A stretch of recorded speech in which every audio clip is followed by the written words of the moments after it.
Hello दोस्तों, welcome to my YouTube channel job share. दोस्तों, हमारे चैनल पे वीडियो कुछ दिन से नहीं आ पा रही थी कुछ टेक्निकल इशू की वजह से, लेकिन आज हम फिर एक नई वैकेंसी के साथ में आपके साथ जुड़ चुके हैं। ये वैकेंसी है दोस्तों कर्मचारी चयन मंडल भोपाल एम्प्लॉय सिलेक्शन बोर्ड की तरफ। ये पुलिस की वैकेंसी है, जो कि पुलिस मुख्यालय गृह पुलिस विभाग मध्य प्रदेश शासन के अंतर्गत आरक्षक संवर्ग कार्यपालिक की सीधी भर्ती हेतु चयन परीक्षा 2023।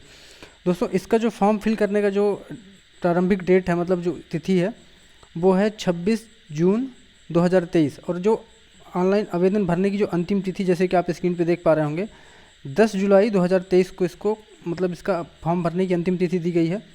ऑनलाइन आवेदन में संशोधन करने की प्रारंभिक तिथि 26 जून 2023 से लेके 15 जुलाई 2023 इस बीच आप जो है अपने फॉर्म में जो भी त्रुटि होती है उसका संशोधन कर सकते हैं।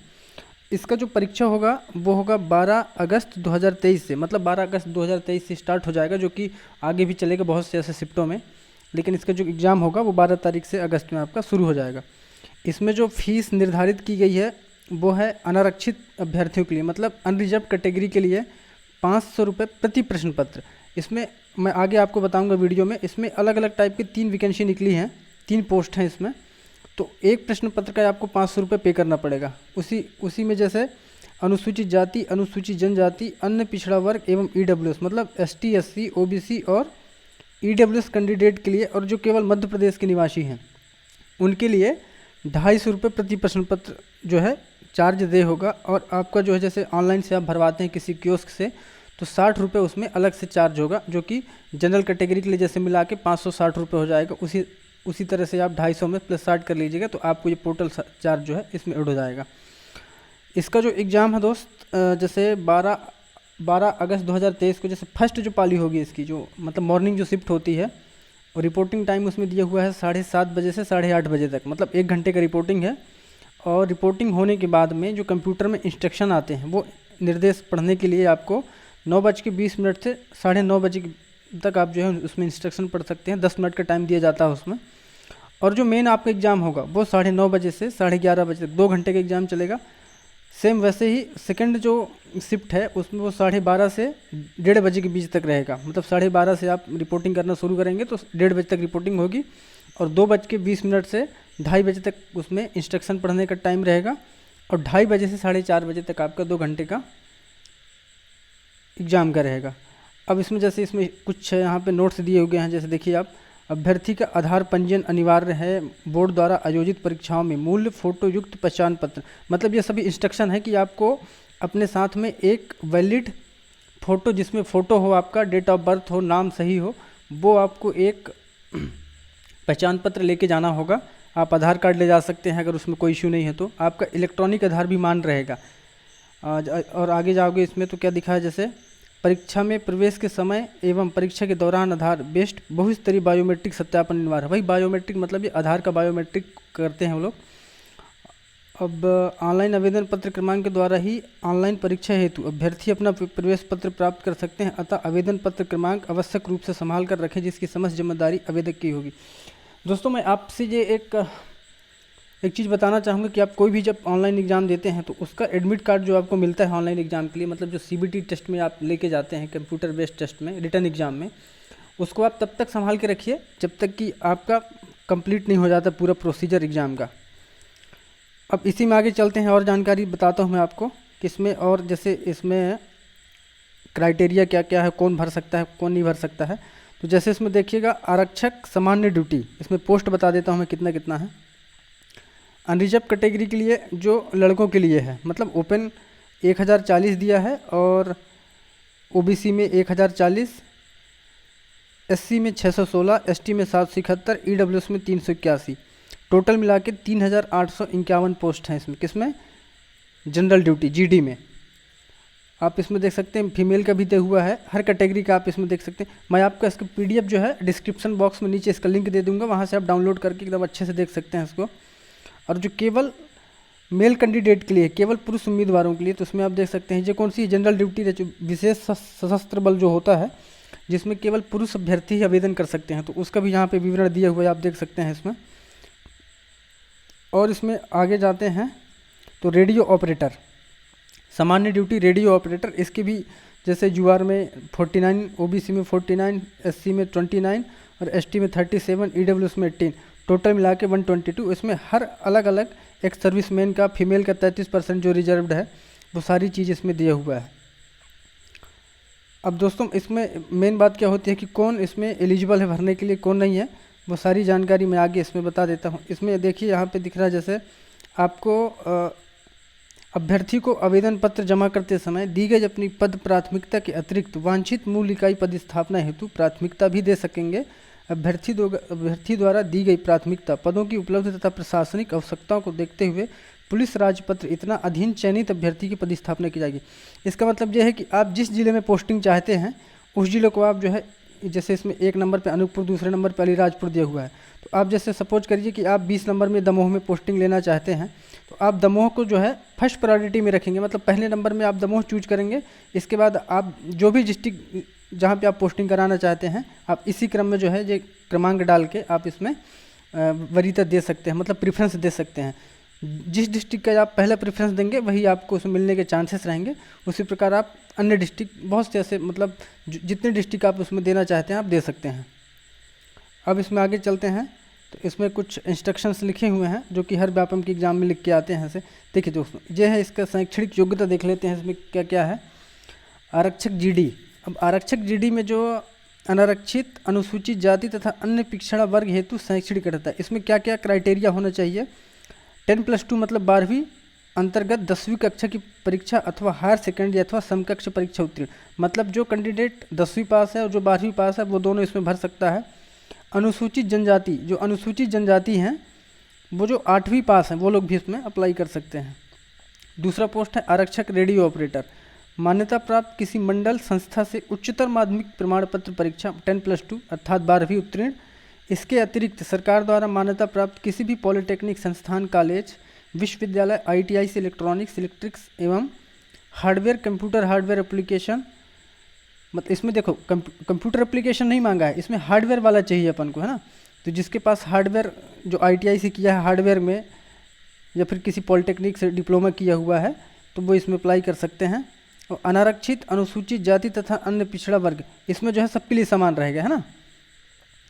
अब इसमें जैसे इसमें आयु सीमा देख लीजिए आप कि किसका, मतलब किस आयु के लोग जो हैं इसमें एलिजिबल हैं। तो इसमें जैसे दिया हो मध्य प्रदेश के अनारक्षित, मतलब जो अनरिजर्व कैटेगरी के हैं, जो एमपी के हैं, 33+ कोविड के कारण, जैसे कोविड-19 आया था तो उसमें 3 साल आपको एक्सटेंड कर दिया गया है। मतलब अगर किसी का एज अगर 33 है तो वो भी अब इसमें भर सकता है, मतलब 36 हो गया उसका, है ना। उसी प्रकार मध्य प्रदेश के आर्थिक रूप से कमज़ोर श्रेणी के अभ्यर्थी, मतलब जो ईडब्ल्यूएस कैटेगरी के कैंडिडेट हैं, उनका भी यहाँ पे 36 ईयर यहाँ पे अधिकतम आयु सीमा निर्धारित की गई है। पुरुष, महिला, अन्य प्रदेश के अधिवासी सभी अभ्यर्थी, मतलब जो एमपी के जो बाहर के कैंडिडेट हैं उनके लिए भी 36 वर्ष यहाँ पे निर्धारित किया गया है। सभी श्रेणी के अभ्यर्थी, देखो केवल महिलाओं के लिए है, सभी श्रेणी की, चाहे वो एसटी हो, एससी हो, ओबीसी हो, ईडब्ल्यूएस हो या अनरिजर्व्ड हो, किसी भी कैंडिडेट, मतलब किसी भी कैटेगरी की महिला हो, उसको जो है 41 ईयर, मतलब 38 तो उसने नॉर्मल दिया है और 3 ईयर जो है एक्सटेंड कर दिया गया है, तो टोटल कितना हो गया 41 ईयर। वैसे ही आप इसमें अपना देख सकते हैं, इसमें बहुत से जैसे विक्रम पुरस्कार से विजेता, जो जिनको विक्रम पुरस्कार मिला रहता है, उसके लिए यहाँ पे 5-3-8 मतलब 5 साल एक्सटेंड अलग से दिया गया है और 3 साल कोविड के कारण, तो टोटल मिला के 41 वर्ष, 46, तो इस तरह के यहाँ पे आयु सीमा दी हुई है। मैं जब इसका PDF दूंगा आपको तो एकदम आप अच्छे से पूरा आप इसको एक बार रीड कर लीजिएगा। जो भी यहाँ पे दिक्कत आता है तो आप कमेंट सेक्शन में मेरे को ज़रूर कमेंट कर दीजिएगा, मैं जिससे आपकी प्रॉब्लम जो है मैं सॉल्व कर पाऊँ। देखो जैसे परीक्षा योजना लिखा है, प्रथम चरण लिखित परीक्षा, हिंदी भाषा में बहुविकल्पीय प्रश्न। जो फर्स्ट आपका जो CBT क्वेश्चन होगा, हिंदी भाषा में बहुविकल्पीय प्रश्न। वैसे इसका जो एग्ज़ाम होता है बाइलिंगुअल होता है, इंग्लिश और हिंदी दोनों रहता है। प्रथम चरण तकनीकी परीक्षा केवल तकनीकी पदों हेतु, जैसे रेडियो वाला है तो उसमें क्या है, प्रथम चरण तकनीकी पदों हेतु 100 अंक बहुविकल्पीय प्रश्न, ठीक है। उसमें भी MCQ क्वेश्चन रहेंगे 100 नंबर का, और जो टेक्निकल रहेगा तो उनके लिए टेक्निकल सिलेबस ही रहेगा उसमें कुछ, बाकी सिलेबस जो है पुलिस के जैसे ही रहता है। द्वितीय चरण परीक्षा योजना शारीरिक दक्षता परीक्षण, इसमें क्या रहता है आपका फिजिकल रहता है, फिजिकल मेजरमेंट, जिसमें दौड़, गोला फेंक, लंबी कूद, ऊंची कूद, इस टाइप के रहते हैं। अब इसको डिटेल में जैसे दिया हुआ है, प्रथम चरण परीक्षा योजना में क्या रहेगा, 2 घंटे का समय रहेगा, 100 क्वेश्चन होंगे और सही उत्तर के लिए 1 अंक दिए जाएंगे। जिन प्रश्नों के उत्तर के प्रयास नहीं किए गए हैं, उत्तर गलत है, उनके लिए कोई अंक नहीं काटा जाएगा। कहने का मतलब कि इसमें कोई भी निगेटिव मार्किंग नहीं रहेगा। अब प्रश्नों के प्रकार देखिए, 40 अंक जो हैं सामान्य ज्ञान एवं तार्किक ज्ञान, 40 नंबर का आपका क्या रहेगा, जीके रहेगा और तार्किक ज्ञान रहेगा। दूसरा में 30 अंक, 30 नंबर के बौद्धिक क्षमता एवं मानसिक अभिरुचि, इसका मतलब जैसे रीजनिंग वाला जो चैप्टर हो गया वो 30 नंबर का रहेगा। और 30 अंक का विज्ञान एवं सरल अंक गणित, इसमें साइंस और गणित का 30 अंक, तो टोटल कितना हो गया, 30, 30, 60 और 40, 100, है ना। तो ये हो गया। उसी प्रकार जो तकनीकी जो पोस्ट है उसमें टेक्निकल जो पोस्ट है, जैसे रेडियो आरक्षक वाला, तो उसमें लिखा हुआ है आरक्षक रेडियो ऑपरेटर, उसमें electronics, electricals, hardware, computer hardware, computer application नहीं, मतलब कंप्यूटर एप्लीकेशन को छोड़ के इलेक्ट्रिक हार्डवेयर, कंप्यूटर हार्डवेयर, ये सभी उसमें डिप्लोमा जो है मान्य होते हैं।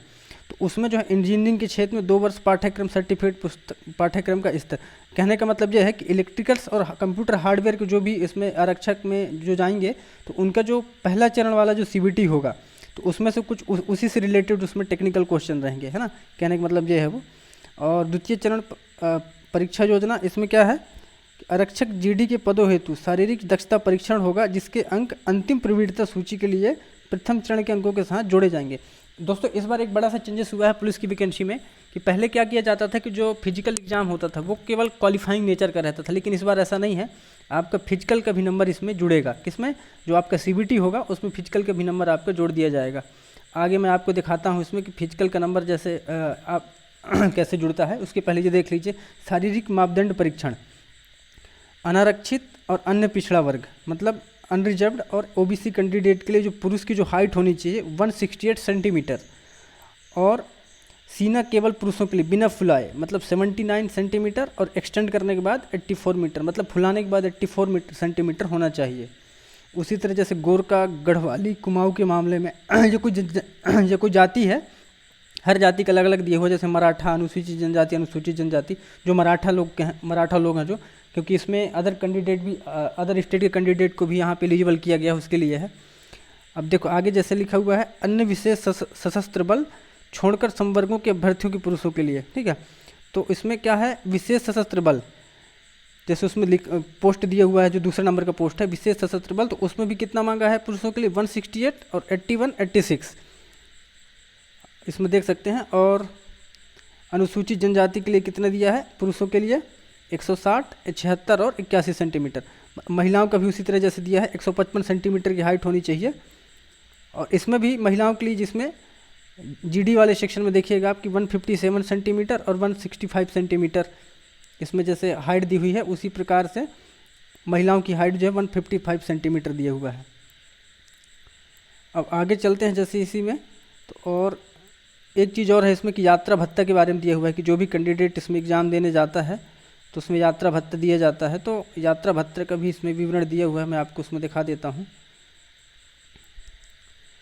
ये देखिए, लिखित परीक्षा एवं शारीरिक दक्षता परीक्षण आदि में सम्मिलित होने पर केवल अनुसूचित जाति, अनुसूचित जनजाति एवं अन्य पिछड़ा वर्ग के अभ्यर्थियों को शासन के आदेशानुसार वास्तविक यात्रा किराया दिया जाएगा। यात्रा टिकट प्रस्तुत न करने की स्थिति में अभ्यर्थी के पते के जिले में जाने वाली ट्रेन या बस के किराया जो भी न्यूनतम होगा भुगतान किया जाएगा। यह किराया शारीरिक दक्षता परीक्षण में शामिल होने वाले अभ्यर्थियों को उनके जाति प्रमाण पत्र के सत्यापन के बाद दिया जाएगा। इसके लिए आवश्यक है कि यात्रा किराया के भुगतान चाहने वाले अभ्यर्थी अपने बैंक खाते की पासबुक की प्रथम पृष्ठ की फोटोकॉपी साथ में अवश्य लेकर। कहने का मतलब यह है दोस्तों कि जैसे कोई भी कैंडिडेट अगर अपना टिकट नहीं देता है, वहाँ पे जब आप फिजिकल एफिशिएंसी टेस्ट देने जाते हैं और कोई भी कैंडिडेट बस या ट्रेन जो भी जिसमें आप सफ़र करके जाएंगे उसका टिकट अगर वहाँ पे नहीं दिया जाता है, तो जिससे आपको कम पैसा लगता हो, जैसे ट्रेन में गया तो ट्रेन में, या फिर बस में गया तो बस में, तो सपोज ट्रेन में जाने का 100 रुपये लगा, बस में जाने का 200, तो गवर्नमेंट जो है आपको 100 रुपये ही बस वहाँ पे फीस का भुगतान करेगी। इसके लिए आपको क्या करना है कि बैंक की जो फर्स्ट पेज होता है जिसमें आपका अकाउंट नंबर, नाम, ब्रांच कोड, IFSC कोड वगैरह लिखा रहता है, उसकी फ़ोटोकॉपी करा के अपने साथ में ज़रूर लेके जाएं, तभी आपका जो ये भुगतान है वो आपके खाते में आ पाएगा। तो दोस्तों आप इसको पूरे अच्छे से एक बार रीड कर लीजिएगा, बहुत सारे इसमें इंस्ट्रक्शंस दिए हुए हैं, वीडियो काफ़ी लंबी हो जाएगी। हाँ, एक चीज़ इसमें और बता देता हूँ कि जैसे इसमें जो है फिजिकल के लिए आपका नंबर अलग से दिया जाएगा। इस बार ये चेंजेस किया गया है पुलिस के एग्ज़ाम में। तो इसमें देखिए, जैसे पुरुषों के लिए गोला फेंक गोले का जो वज़न होगा 7 किलो 26 ग्राम, सॉरी 260 ग्राम। तो आपका ये जो गोले का जो वज़न होगा 7 किलो 260 ग्राम का रहेगा। और वैसे ही महिलाओं के लिए जैसे इसमें दिया गया है 4 किलोग्राम का। 800 मीटर दौड़ हेतु केवल दौड़ हेतु एक अवसर तथा लंबी कूद एवं गोला फेंक हेतु 3 अवसर प्रदान किए जाएंगे।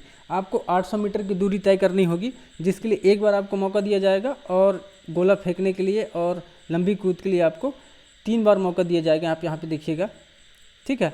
तो अब मैं आगे चलता हूँ। जैसे इसमें देखिएगा, इसको बड़े अच्छे से ध्यान से समझिएगा कि 800 मीटर के दौड़ में 198.3 से अधिक, मतलब ये सेकंड में दिया हुआ है, मतलब 198 सेकंड से अगर जिसने अधिक का टाइम लेता है उसके लिए है, उसको 0 नंबर मिलेगा। उसी प्रकार 196.4 से अधिक और 198.3 तक इसके बीच में अगर रहता है तो आपको 1 नंबर दिया जाएगा। उसी प्रकार इसमें लंबी कूद, गोला फेंक, उसमें सारी विवरण दी हुई है। जैसे सपोज करिए, यहाँ पे लास्ट में दिखा देता हूँ मैं आपको, यदि किसी ने अपनी दौड़ जो है 124.2 सेकंड से कम में भी अगर कर लेता है तो उसको अधिकतम 40 नंबर दिया जाएगा। कहने का मतलब, यदि आपका रिटर्न एग्ज़ाम में 100 में से, मान लीजिए कि आपका रिटर्न एग्ज़ाम में 100 में से 55 नंबर आया, ठीक है, तो 55 नंबर आया रिटर्न एग्ज़ाम में, और आपने 124.2 सेकंड से कम में भी आपने दौड़ पूरी कर ली, तो आपका जो 40 नंबर है फिजिकल का इसमें जुड़ जाएगा। तो आपका कितना टोटल हो जाएगा, 95 मार्क्स हो जाएगा। तो इस तरीके से इसमें जो है नंबर का निर्धारित किया गया कि आपको किस तरह किस नंबर इसमें दिया जाएगा। वैसे ही इसमें जैसे ये तो दौड़ के लिए हो गया। अब जैसे लंबी कूद के लिए, तो किसी ने मान लो कि 3.05, मतलब अगर किसी ने अपना जो लंबी कूद जो है ये दिया हुआ, जैसे 3.05 से कम और 2.96 तक मीटर में, अगर किसी ने 3 मीटर से 296 तक मीटर में अगर किसी ने लंबी कूद कूदा है तो उसको 1 नंबर दिया जाएगा। उसी तरह जैसे जैसे आप जो है ज़्यादा लंबा कूदेंगे तो आपको नंबर भी उसमें अधिक मिला जाएगा। इसमें मैक्सिमम नंबर कितना निर्धारित किया गया है, 30 नंबर। 30 नंबर किसके लिए, वो भी 5.57, मतलब 5.57 मीटर तक आप यदि अगर लंबी कूद में कूद पाते हैं तो आपको जो मैक्सिमम नंबर दिया जाएगा वो 30 नंबर यहाँ पे निर्धारित किया गया है। उसी प्रकार गोला फेंक में भी दिया हुआ है, तो गोला फेंक में मैक्सिमम नंबर कितना है, इसमें देख लेते हैं कि ये कितना मीटर में है, ठीक है। तो सपोज करिए जैसे किसी ने अपने हाथ से गोले को उठा के 8.76, मतलब 8.76 मीटर अगर किसी ने फेंक दिया तो उसको जो नंबर दिया जाएगा एक्स्ट्रा नंबर, वो 30 नंबर उसमें जो है उसको फिजिकल का मिल जाएगा, ठीक है। तो आपका फिजिकल का जो नंबर रहेगा वो किसके साथ में ऐड हो जाएगा, आपका सीबीटी एग्जाम का जो नंबर आएगा उसमें ऐड हो जाएगा। तो यही इसमें दिया हुआ है। महिलाओं के लिए भी दिए हुए, तो महिलाएं भी अपने इसमें जो गर्ल्स कैंडिडेट हैं वो भी देख पाएंगे। तो दोस्तों यही था पूरा पीडीएफ। मैं इसका जो पीडीएफ है मैं इसका डिस्क्रिप्शन बॉक्स में इसका लिंक दे दूंगा, आप वहाँ से जाकर डाउनलोड कर लीजिएगा और इसको एक बार अच्छे से पढ़ लीजिएगा। जहाँ पे आपको समझ में नहीं आ रहा है कि क्या है ये चीज़ और इसका मतलब क्या होता है, आप मेरे को डिस्क्रिप्शन कमेंट बॉक्स में ज़रूर कमेंट कर दीजिएगा ताकि मैं आपका पूरा अच्छे से रिप्लाई कर सकूँ। तो ठीक है दोस्तों, मिलते हैं अपने नेक्स्ट वैकेंसी के साथ में। और जिसने भी हमारे चैनल को सब्सक्राइब नहीं किया, चैनल को सब्सक्राइब कर लीजिए। भारत देश की चाहे कोई भी वैकेंसी हो, प्राइवेट हो या गवर्नमेंट हो या फिर सेमी गवर्नमेंट हो, पब्लिक सेक्टर यूनिट हो या कोई महारत्न कंपनी हो, कोल माइंस हो, आईटीआई हो, जिस बेस में एग्ज़ाम निकलता है मैं आपको पहले उस एग्ज़ाम का पूरा वैकेंसी के बारे में रूबरू करा दूंगा। और मिलते हैं अपने नेक्स्ट वीडियो में, तब तक के लिए जय हिंद, जय भारत।